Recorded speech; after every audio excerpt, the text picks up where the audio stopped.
के ऊपर किसी ने उंगली उठाता है तो उसकी शान में मैं सर कटाने के लिए भी तैयार हो जाऊंगा। सर कटाने के जी लिए? जी। तो क्या दोस्तों, मैं राजू रायन, आप देख रहे हैं भारत की आवाज़। कल एक हिंदू धर्म के जो गुरु माने जाते हैं स्वामी नरसिंहानंद जी का एक बयान आया है कि मुसलमानों का जो ये धर्म है ये हमेशा कुछ न लव जिहाद का मसला को बढ़ाते हैं, और यहाँ तक ऐसा बयान दिए कि रावण को जलाने से बेहतर है वो मुसलमानों का कुरान जलाओ। ये समाज हमेशा हिंदू धर्म को परेशान करता है, और इस सारा मसला का जड़ ये है कि उनके जो नबी हैं, जो मुसलमान अपने पैगंबर को बड़ी सम्मान की निगाह से देखते हैं, जो जिनके शान में गुस्ताखी देखना पसंद नहीं करते हैं, उनके शान में बोला गया है कि सारा झगड़ा फसाद का जड़ यही मोहम्मद है जो कि मुसलमान को पूरा आतंकी बनाता है और उसको गलत रास्ते पे चलने के लिए मजबूर किया जाता है। तो आइए यहाँ पे कुछ मुस्लिम समाज के विद्वान लोग बैठे हुए हैं, हम इनसे जानना चाहेंगे कि इस तरह का जो बयान आया है तो आप लोगों का प्रतिक्रिया क्या होना चाहिए। ये तो धर्म के बारे में हालांकि जो बोले हैं इनसे ज़्यादा हम लोग को जानकारी है नहीं। तो सर, कल एक बयान आया है नरसिंहानंद का, तो इस पर आप लोगों का क्या प्रतिक्रिया है? इस तरह का बयान तो बिल्कुल गलत है, जबकि इस्लाम उख़्वत व मसावात की तालीम देता है और इस्लाम के अंदर भाईचारे की तालीम दी जाती है। इस तरह का गलत जो बयान दे करके आपस में जो है हिंदू और मुसलमान है गलत शब्द से जो है नवाजा, इसलिए हम सरकार से लगातार वो मांग कर रहे हैं। तो आप लोग का क्या एक्शन रहेगा? हम लोगों का भी मांग है कि सरकार उसको गिरफ्तार करे और उसको सख्त से सख्त सज़ा दे, ताकि इस तरह की आवाज़ फिर दोबारा ना उठे।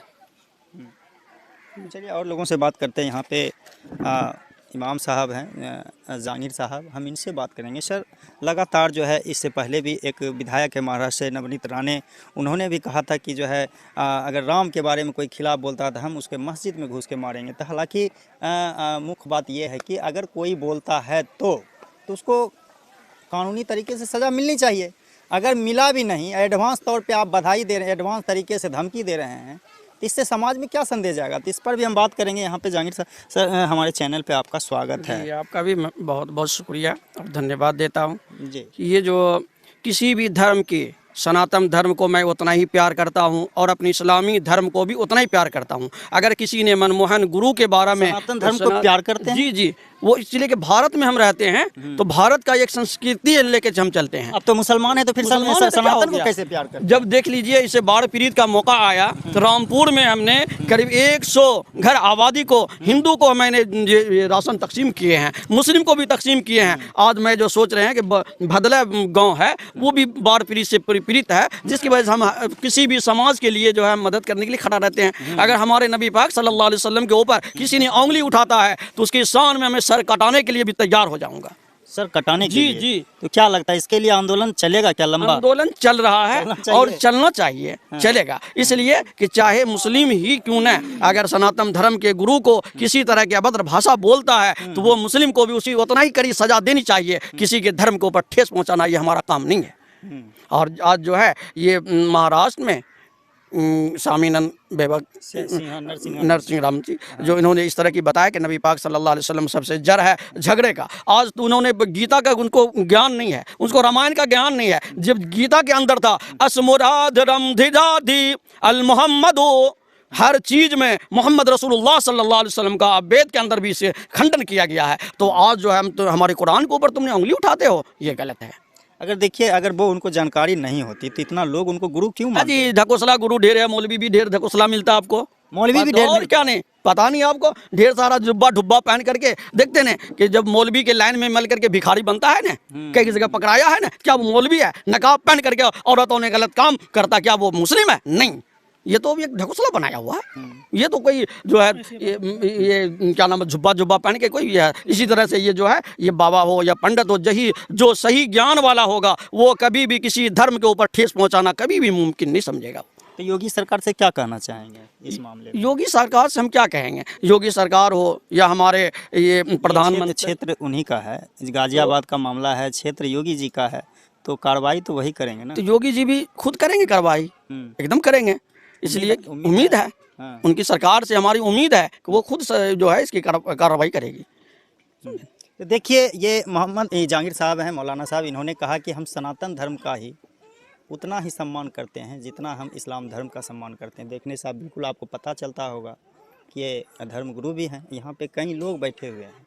इन्होंने कहा कि किसी का अधिकार ये नहीं है कि दूसरे धर्म का उल्लंघन करे, उसके धर्म के जो रहबर है उन पे उंगली उठाए। इस तरह का अधिकार कहीं संविधान में भी नहीं है। लेकिन और लोगों से जानना चाहेंगे कि देखिए मुसलमान जो है ख़ास करके कहीं न कहीं सियासत में कमज़ोर देखा जाता है। इसके कारण भी लगता है कि आप लोगों को लगातार जो है टारगेट बनाया जाता है। मुसलमान के अंदर जो है खुद अपनी कमी है, इसलिए कमी है कि मुसलमान अपना रहबर को नुमाइंदगा जानना नहीं चाहता, उसको जो है वाहवाही देना नहीं चाहता। अगर मुसलमान कोई जो अपने कौम के लिए, अपने समाज के लिए चढ़ बढ़ करके आगे बढ़ता है तो वो अपना ही कौम उनको पैर खींचता है, जिनकी वजह से आज मुसलमान कमज़ोर है। नहीं तो भारत में मुसलमान की आबादी कम है क्या? जी कम है क्या? लेकिन आज हमारे और आपके अंदर जब मजबूती नहीं है, ताकत नहीं है, लेकिन वो ताकत जो कि हुजूर सल्लल्लाहु अलैहि वसल्लम जो है कलमे तय्यबा ला इलाहा इल्लल्लाह मुहम्मद रसूलुल्लाह के इतना बड़ा वज़न है कि ज़मीन और आसमान को एक पलड़ा पे रख दिया जाए और उसके बाद जो इस कलमा को एक पलड़ा पर रख जाए तो उसका वज़न ज़मीन हो आसमान हो सब फीका पड़ जाता है। लेकिन आज हम लोगों के अंदर कमी है जी, यानी मुस्लिम समाज में कमी है अभी भी। हाँ, और इस सबसे बड़ी बात यह है कि एजुकेशन में बहुत ही पीछे है। आज जो आदमी मदरसा चलावे या मस्जिद चलाता है, लेकिन हम इस चीज़ को समझें कि हमारी कौम को क्या क्या ज़रूरत है, कौन कौन पहलू पर उनको हम मदद करें, वो चीज़ आज देखने के लिए मिलता है क्या? चलिए एक सवाल है, यहाँ पे सभी लोग से बात करेंगे कि मुसलमान का नेता कौन है अभी वर्तमान में? मुसलमान का नेता कौन? वैसा तो मजबूत नेता है, नज़र नहीं आता है। नहीं है ना। चलिए और लोगों से बात करेंगे। यहाँ पे और मौलाना साहब बैठे। तो सर क्या नाम है आपका? क्या नाम हुआ आपका? मेरा नाम मोहम्मद अताउल्लाह कासमी है। अताउल साहब, अभी मुसलमान का नेता कौन है जिनको फॉलो करें, जिनके रहनुमाई में हम लोग चलें? नेता कौन है? अभी देखिए हम नेता की बात तो नहीं कर पाएंगे, लेकिन हम कायद की बात करेंगे।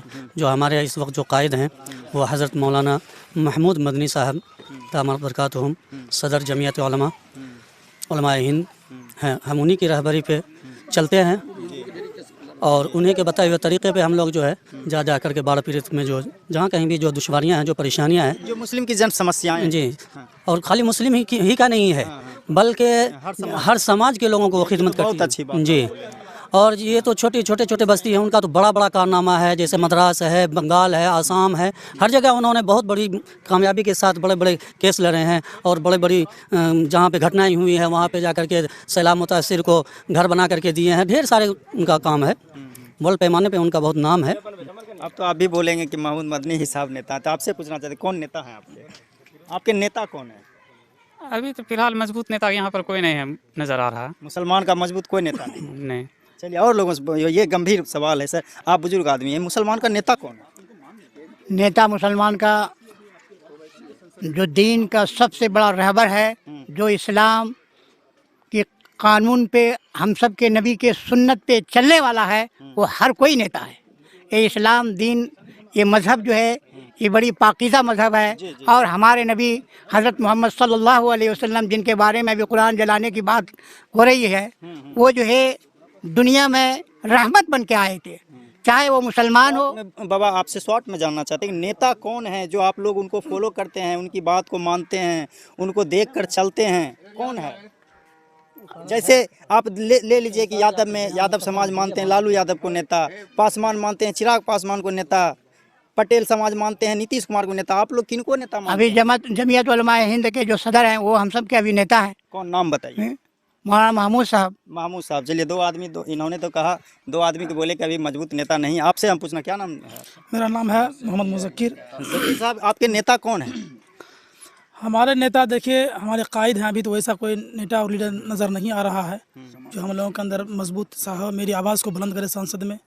थोड़ा बहुत जो हमारे हैं MIM से जो असदुल ओवैसी साहब जो है, थोड़ी बहुत जो है आवाज़ उठाते हैं मुसलमानों के ऊपर, हारते रहते, लगातार बोलते रहते हैं। और हमारी बात को वही थोड़ा बहुत जो है मुसलमानों की बात को बहुत नहीं, कल की मामला है, तुरंत एक्टिव हुए और तुरंत प्रोटेस्ट पे उतर गए। महमूद मदनी साहब का कोई टीम नहीं उतरा है, उसका है रीज़न। हाँ, तो वही जो है MIM से जो भी है नेता, वही हमारी आवाज़ को संसद के अंदर बुलंद करते रहते हैं। धन्यवाद। क्या नाम है आपका? जी, मेरा नाम मोहम्मद सरफराज। आपके नेता कौन है? मेरे नेता देखो, हम लोगों ने जिन को चुन करके भेजा है, इससे पहले भी हमारे जिला खगड़िया जिला के जो है ना महबूब अली कैसर भी जा चुके हैं। उनको एक होता है ज्ञान होना और अकल होना, अलग बात है।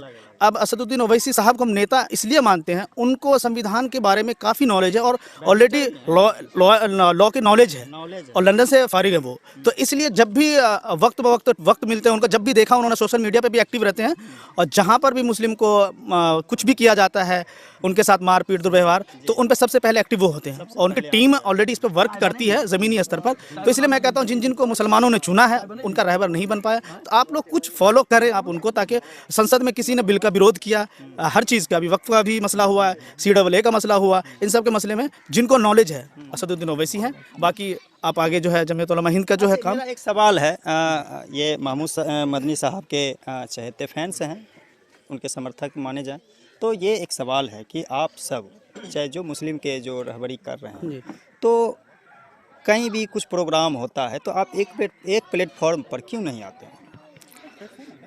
देखिए, यही सबसे बड़ी कमज़ोरी है हम लोगों की। जो सबसे बड़ी कमज़ोरी है, यही कमज़ोरी है कि हम लोग जो है फ़िरक़े में बटे हुए हैं। जी, ऐसा तो नहीं है कि दोनों में जलन है कि आगे बढ़ जाएगा तो आगे नहीं, ऐसी कोई बात नहीं है। कभी कभी जो है अपने अपने मोच की लड़ाई है, पगड़ियों की लड़ाई है, बस यही है। तो थोड़ा कम पढ़े लिखे जी लोग हैं, वो तो बुजुर्ग लोग हैं। हाँ, वही तो बोल रहे हैं ना। ऐसा तो नहीं है कि दोनों में कंपटीशन चल रहा है। ना, ऐसी कोई बात नहीं है। बहुत बड़ा नेता बन जाएगा, हमको बनना है। नहीं, ऐसी कोई बात नहीं, ऐसी बात नहीं। तो उनको मुस्लिम, जैसे कि बापू सभागार में एक प्रोग्राम हुआ था, एक मिनट रुक जाइए, प्रोग्राम हुआ था जिसमें कि MIM के कद्दावर नेता हैं अख्तरुल ईमान साहब, बिहार के प्रदेश अध्यक्ष है, तो उनको निमंत्रण देना चाहिए। जैसा कि मालूमात हुआ कि आपने उनको दावत तक नहीं दिया था, क्यों? ये बहुत बड़ा क्वेश्चन है। जी। अब उसका क्वेश्चन का आंसर मिल जाएगा जी, आपको। क्यों नहीं दावत दिया गया? अब देखिए, बड़े लोगों की बड़ी बातें होती है, उन लोगों के आपस में क्या मतभेद है वहाँ तक वो भी तो समाज के लिए लड़ रहे हैं। जी, समाज के लड़ रहे हैं। तो अब अंदरूनी क्या बात है, वो बात तो हम लोग के बस से बाहर है। चलिए, सवाल है साहब को जी, इनवाइट क्यों नहीं किया? देखिए, उनका राजनीतिक चीज है, राजनीतिक एक होता है अलग पर्सन, और इन्होंने जो है ना मुआशरे को देखा है। जमीयत उलमा हिंद जमीनी स्तर पे वर्क कर रहे हैं, ऐसा नहीं कि बुलाया नहीं तो उनके ऊपर सवालिया होना चाहिए। रोल इमारत शरिया कर रहा है जमीयत उलमा हिंद ने, मैं जहाँ तक के देखा आइडेंटिफाई किया है, इमारत शरिया के ऊपर जो भी बोलना है कुछ, इसके बारे में हम बाद में गुफ्तगू करेंगे। उनमें भी कई चीज़ है जो गलत सही आप आइडेंटिफाई नहीं करें, उसको काफ़ी चीज़ खींचे नहीं, स्टिच ना करें। बस ये है कि आप ये ना करें कि उन्होंने बुलाया क्यों नहीं। ये ज़रूरी नहीं कि बुलाना, क्या पता उनकी बात अलग हो चुकी होगी। हर ज़मीनी स्तर नेता कुछ ज़मीनी स्तर पे काम करते हैं, कुछ फील्ड स्तर पे, राजनीतिक स्तर पे। ठीक है, आप नहीं बुलाए, वो अपने मन से चले आए। हाँ, अपने मन से आए तो उनकी मोहब्बत है, हम लोगों से मोहब्बत है, जब भी तो वो आए। तो जरा सोचिए, इनका कहना है बिना निमंत्रण के अख्तरुल ईमान साहब उस बापू सभागार में आए थे। जो वक्फ बोर्ड का मामला चल रहा था, पूरे बिहार से मुसलमान बापू सभागार में एकजुट सरकार को दिखाने का काम किए। लेकिन मैंने सवाल किया, देखिए, एक अर्थ है कहीं न कहीं लोगों के बीच जो संदेश जाता है, आप दोनों का दूरी देख के, गैपिंग देख के, लोग में ये समझ में आता है कि आप दोनों में कहीं न कहीं दूरी है। लोग तो यही समझेगा ना, अगर आप दोनों एक जगह बैठते हैं तो इससे लोग समझेगा कि दोनों एक साथ है। तो ये कहीं न कहीं गलत मैसेज जाता है। तो जो मुसलमान के रहबर हैं, इस चीज़ से लोगों को बचना चाहिए। और कई लोगों से पूछा कि नेता कौन है, तो कुछ लोग जवाब दिए कि लगातार जो है मुस्लिम जन समस्या पे MIM असदुद्दीन ओवैसी लगातार आवाज़ उठाते, तो हम लोग उनको नेता मानते हैं। कुछ लोग जवाब दिए कि हम लोग जो जामियत के महमूद मदनी साहब हैं, हम उनको नेता मानते हैं। चलिए, लगातार बने रहिए, देखते रहिए। यहाँ से तमाम जो है लोग, हम इसलिए इनसे मिले कि देखिए, ये जमीयत उलमाए हिंद ज़िला खगड़िया के टीम जो है आए थे यहाँ खगड़िया में, जो बाढ़ पीड़ित ग्रस्त क्षेत्र है उसमें कई लोग को मदद लेकर आए, मदद सामग्री लेकर आए। और यहाँ पे देखिए तकसीम करने के लिए देख सकते हैं राहत सामग्री वितरण, यानी तकसीम अभी सभी मिलके करेंगे। तो देखते रहिए। और इससे पहले जो है, अगर आपको अच्छा लगा तो लाइक और शेयर करें, चैनल को सब्सक्राइब करें। नमस्कार।